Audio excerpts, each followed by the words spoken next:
Well, good morning, students. I've recorded a special video just for virtual instruction today. How very exciting. A few things, since we're learning by video for probably the first time this year with me, that's designed to go with some lecture slides that I would normally give during class. And normally when I'm giving a lecture during class, there's a fair amount of wait time, where I pause and give you a chance to write things down. For this video, I've tried to edit it to cut out most of the times when I'm not talking or pausing. Luckily for you though, there's a pause button. Don't be stingy with the pause button. Am I going too fast? Did you miss a thing? You can pause it. You can go back even. In fact, you should be viewing the sucker on full screen anyway. You might have to hover over the video since it's on Google Classroom and click the little YouTube logo to actually watch it inside YouTube, or use the link that's in the description of the assignment that hopefully I remember to include when I post this. And then you're gonna have a lot of options. Another great option that I think is gonna be super useful for you would be to change the playback speed. You're in complete control here. If I'm talking too fast, you can slow it down. If I'm going too slow and you're bored already, you can speed it up.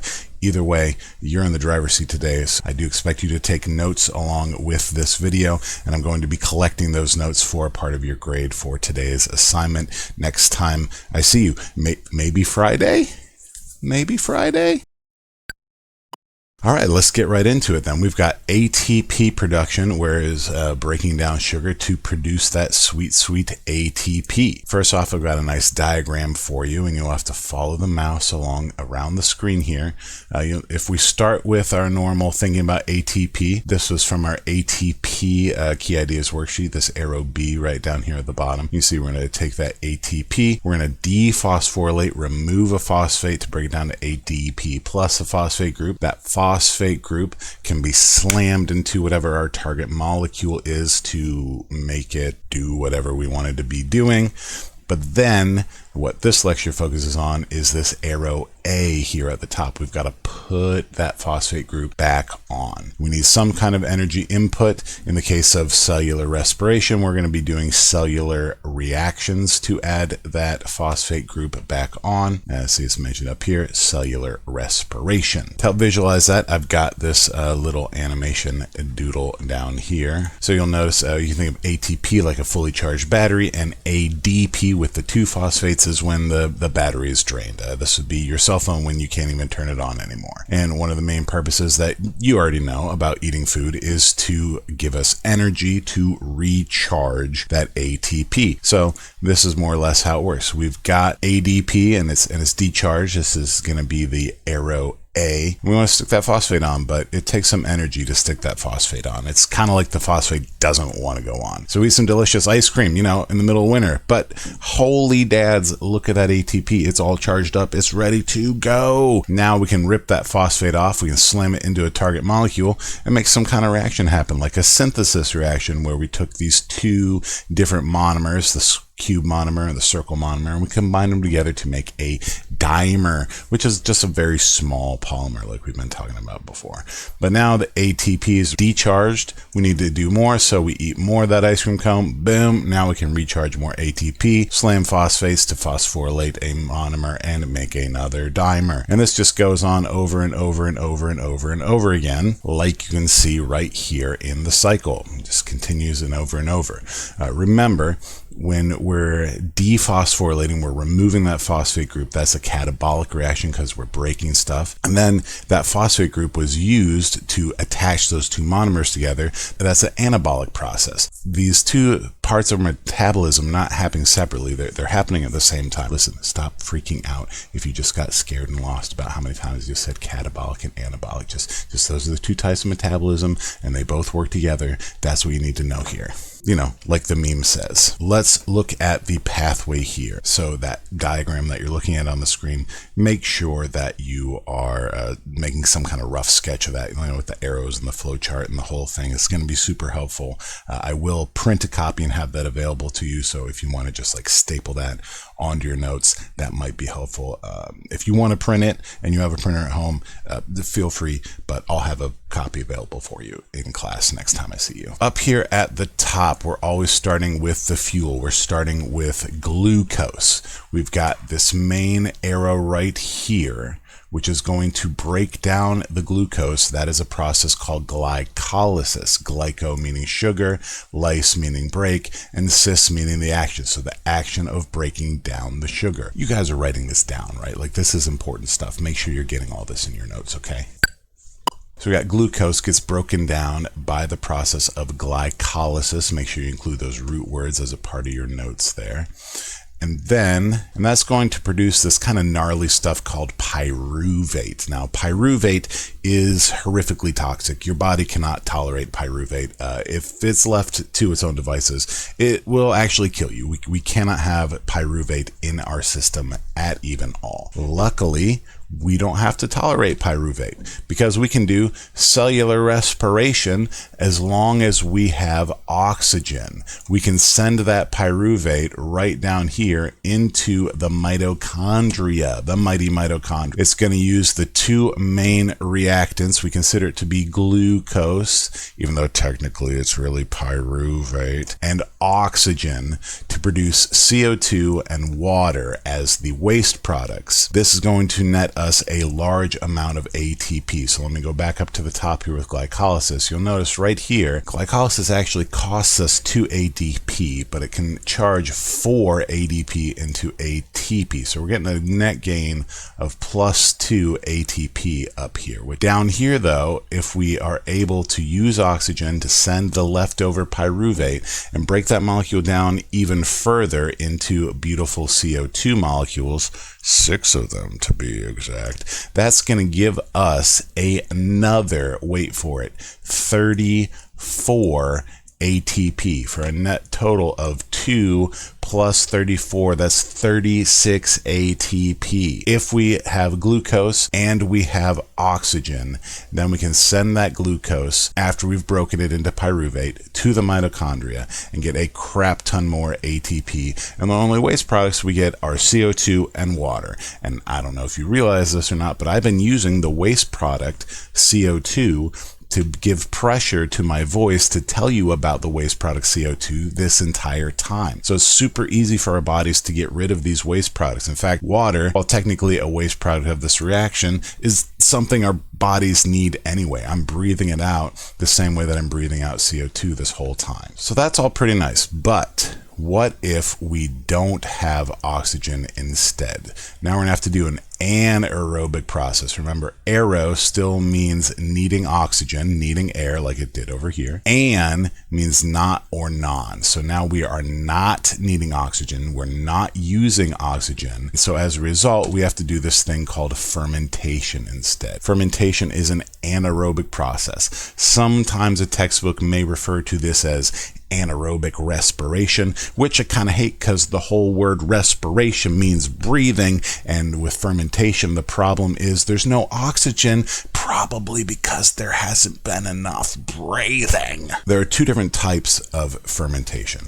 There's what we call ethanol fermentation or alcohol fermentation, and that's done in microorganisms like yeast or unicellular anaerobic organisms like anaerobic bacteria. That's right, bacteria can also be breaking down glucose. In fact, that's how cells made their ATP before the mitochondria was invented by endosymbiosis. It's also going to release CO2 as a waste product. We've used the CO2, especially when we make yeast do fermentation, as a leavener to make bread rise, to carbonate fizzy drinks. Our bodies, on the other hand, are going to do lactic acid fermentation, and that's going to release lactic acid instead of ethanol, which, you know, it is good because ethanol, on top of being a mild poison, also like makes your brain not work so good. So if you're doing some activity so hard that you're running out of oxygen and you're forcing the anabolic pathway here, and then your brain didn't work so good and you're trying to like run and you can't run straight, that'd be terrible. So we produce lactic acid instead. Now my athletes, especially my endurance athletes, already know know, like this is where coach will tell you, like, you got to do your cool down, you got to do your warm down at the end of your workout to try to work some of that lactic acid out of your muscles. Lactic acid can make your muscles sore. However, primarily the soreness in your muscle would be from ripping those muscle fibers. That's a sign that you've done enough damage to them that they're going to grow and get stronger. However, it can increase that soreness. Lactic acid can also make you kind of nauseous. It's an acid. It tastes really sour. So if you get like a sour, like sort of taste in your mouth when you're working out, there's a good chance that there's some lactic acid being built up in your blood, and that's your body telling it. Luckily, once we work the lactic acid out of our muscles, which you can do by just gently exercising them, you can also do it by like massaging and rubbing the muscles. Once it gets in our bloodstream, then our liver is pretty good at handling it, and our kidneys can sort it into the urine, and we excrete it with the rest of our liquid waste. The real bummer here is you'll notice over here, there's nothing else. There's no more ATP. We still get to keep the +2 ATP from glycolysis, but we're not getting the 34 ATP that we'd get with oxygen. So now you can start to see the importance of oxygen for our survival. We've got 1 molecule of glucose. When we have oxygen, we get a net total of 36 ATP. The waste products are very easy to deal with. When we don't have enough oxygen, when our cells are running low on oxygen, we've done glycolysis, we've still got the pyruvate, we can't leave that as it is, so we do fermentation, we make lactic acid, we make a little bit more CO2, and that's it. That's all the ATP we get out of it for that entire glucose molecule. Glycolysis is a very quick process, but it only gets us that +2 ATP. That's not enough ATP to run a eukaryotic cell, especially our eukaryotic cells in multicellular organisms. Let's talk about where this happens. So obviously it says right here on the screen that cellular respiration happens in the mitochondria. We've known that since the cells unit. What's outside the mitochondria then? That would be the cytoplasm. So glycolysis actually happens in the cytoplasm. That's right. All year we've been learning that the mitochondria, the powerhouse of the cell, is the part of the cell that makes ATP, and now you know that ATP is also made in the cytoplasm, which makes sense because our original eukaryotic ancestor single-celled organism didn't have any mitochondria, but had to make ATP anyway. So ATP can be made in the cytoplasm. It can also be made inside the mitochondria. If our cells are running short on oxygen, which could happen if we're in an oxygen poor environment, or if we are using our muscles to their fullest extent. If you're sprinting, if you're powerlifting or lifting something really heavy, you're going to burn up all your oxygen. Your mitochondria then are not going to get activated. The mitochondria only gets the pyruvate if there's oxygen. Your cells know that if we don't have the oxygen, the mitochondria won't work, so we're not going to send it over there. If you're working out really hard, that would be an oxygen poor environment for as far as your cells are concerned. They will switch to emergency backup mode,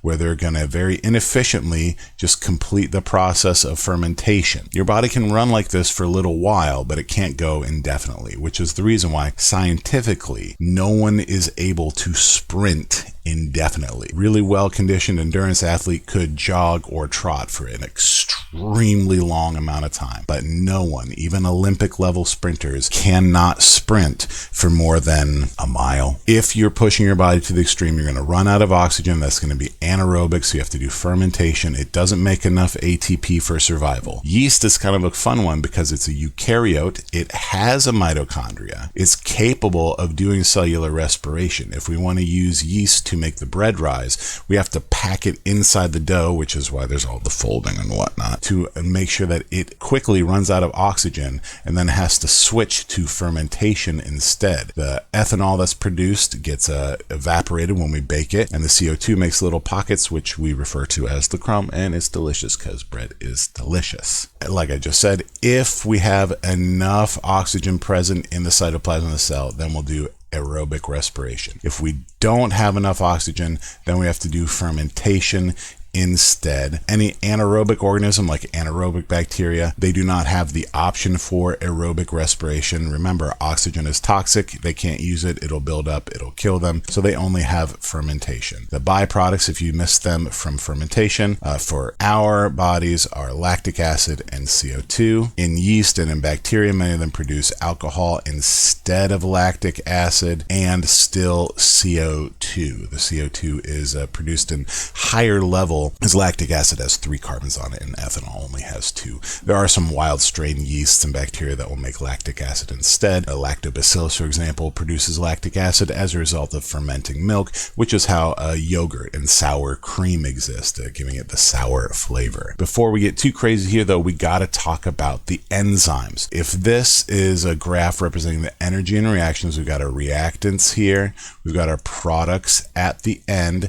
It takes a pretty large amount of energy to break down that glucose molecule, as you can see up here. However, what's going on right here is if we use the enzymes within the cytoplasm, and then if we have oxygen, we have access to even more enzymes produced inside the mitochondria. Those enzymes are going to lower the activation energy so that this reaction happens at normal body temperature without us having to be on fire to burn the glucose. And the reaction gets done and produces the same products that it would have otherwise. So those enzymes are really helpful for making this chemical reaction happen. My question for you, because that's all review about enzymes, is who makes those enzymes? For cellular respiration, which is done inside the mitochondria, might I remind you that the mitochondria has its own ribosomes and its own DNA. Look at that smiley, happy, squiggly, circular DNA right there. They're going to actually produce the enzymes within the mitochondria using their own set of instructions. Glycolysis, however, happens in the cytoplasm. So we're going to be using those free-floating ribosomes, not the ribosomes on the rough ER. We're going to use those free-floating ribosomes to make the enzymes to do glycolysis,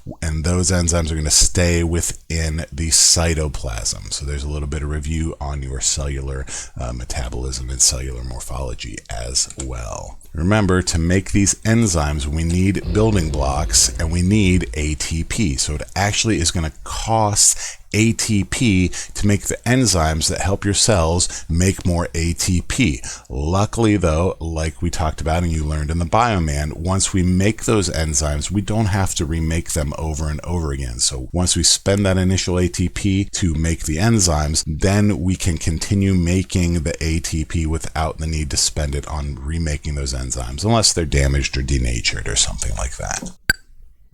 Hopefully all of that made sense. If it didn't, remember, this is a video. You can go back, you can rewatch parts of it that didn't seem to make sense. Just use a little bar down at the bottom. And you also have access to me, your teacher. I'm going to be checking the email until about 3 p.m. today. So if you have questions or get stuck or need anything clarified, just let me know. I will be perfectly happy to help you out. Remember, I do want to see these notes tomorrow. Well, whenever we have school again, I want to see these notes, and all this information is going to be on your quiz, so make sure you're ready. Thank you guys so much for watching, and enjoy the rest of your remote day.